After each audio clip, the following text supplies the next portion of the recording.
kaibigan. Dito mo hawak ba ito? Huwag mo nang kalimutan.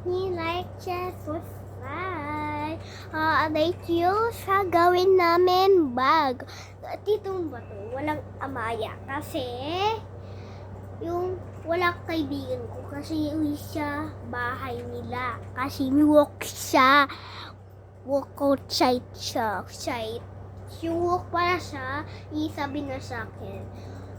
Connect siya, best. Ayan, huwag mo na kalimutan, like, subscribe. Pa-update you sa gawin namin bag.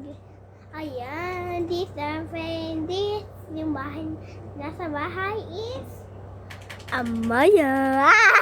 Pati iwan mo ko. Maya alam naman ako. Tapos Maya walk siya na bukas. Bukas nila yung bag kasi alis kami kasi school na ka. Bukas kaibigan, alis kami. Kasi school ako dun. Ayan lang. Bye!